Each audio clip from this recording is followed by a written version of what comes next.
Hey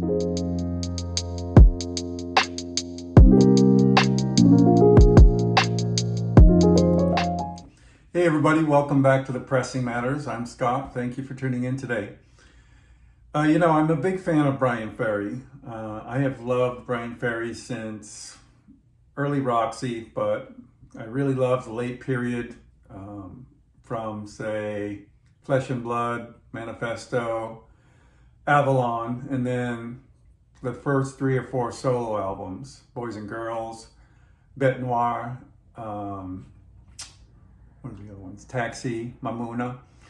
I actually saw him at the Beacon Theater for the Bête Noire tour, and he was fantastic. It was such a great show. I was thrilled to see him. And, I haven't really followed much since Mamouna. And I remember this album came around, which is called AVONMORE. I heard the lead single off the album, and that was it. I kind of bypassed it.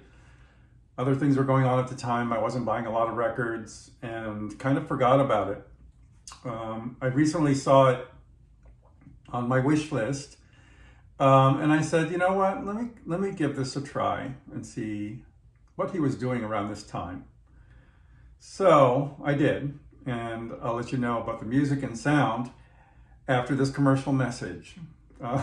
If you could, please hit like right now, subscribe, and notification if you haven't already. Doing so will help the channel a lot. It brings us up in the algorithm and allows more people to see the video. So I'd appreciate it if you do that. And now back to our regularly scheduled review.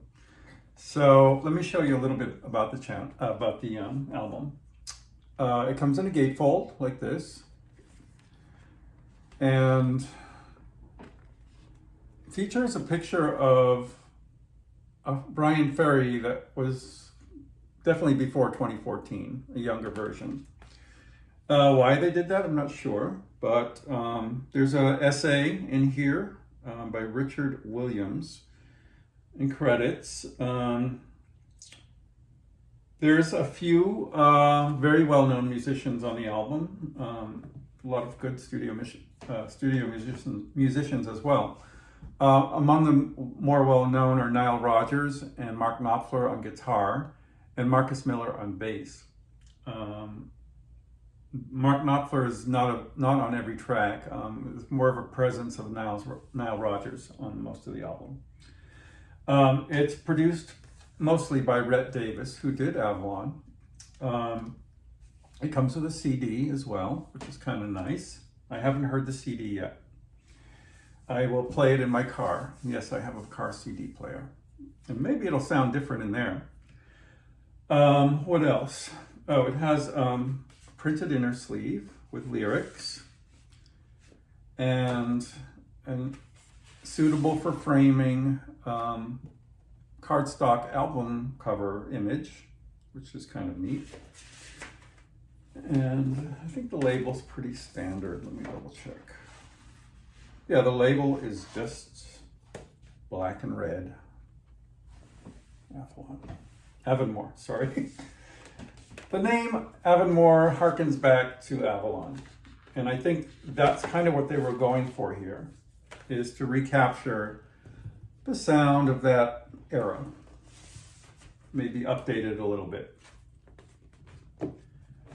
So, what did I find? Well, the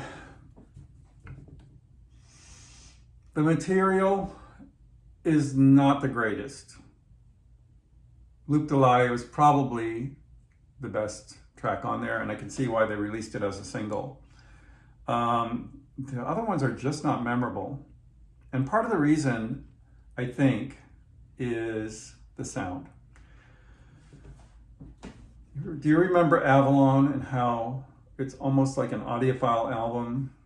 Yes, it's densely layered, but it just pops out of the speakers and is gorgeous. Gorgeous soundscape. Clear guitars, clear voice, punchy rhythm and percussion. just a delightful listen. And he carried on that sound pretty much with Boys and Girls and Bête Noire. Here, you have the densely layered soundstage, but it's layer upon layer upon layer upon layer. And it's like so layered that the guitars don't even sound like guitars anymore. The voice, which is the most important feature of the Bryan Ferry album, is buried in the mix. I don't know what they were aiming for, if it was a stylistic thing, or if they were just trying to cover up deficiencies in his voice. I mean, granted, artists get older, their voices change, they can become more frail. I mean, it happens to everybody. In some cases, though, artists or their producers are able to use that as an asset. I can think of two examples. Billie Holiday is one example. By the time she reached Columbia, and even before in the Verve years, her voice had pretty much been ravaged, and yet they were able to showcase it and select material that was appropriate for that voice. Another good example is Marianne Faithfull. Now, Marianne Faithfull had a life of, drinking and drugs and smoking, whatever, and her voice shows it. And yet, like on an album like Strange Weather, she has taken her voice and used it as an asset. So they take the faults and use it as an asset. And that's the way to go. You can't reclaim the former glories and try to sound like you were in the 1980s. And what happens here, I think, is they are kind of covering up the voice a bit. Not a bit, quite a bit. Quite a bit, to the point where you can't even hear what the lyrics are. It's just a haze, a big gauzy haze. And nothing really pops out, nothing punches through. That sharp percussion and snap is not there. The spaciousness in the soundscape is not there. Just dense, just dense. And the voice buried in there, so much so that it's hard to enjoy or even appreciate the songs. There probably are a couple good songs in there, but the sonic mess over it is just like, I don't know. I couldn't dig down and enjoy them. And I'm a big Bryan Ferry fan. And I am very forgiving of some of his eccentricities and some of his, lesser efforts. I think the man is wonderful and has given us so many gifts. But this one, sorry to say, did not hit me as an essential Bryan Ferry record. In fact, it's probably going to sit on the shelf. I'll give it a couple more spins, but, just if there's anything that can rescue a weak album, it's good sound.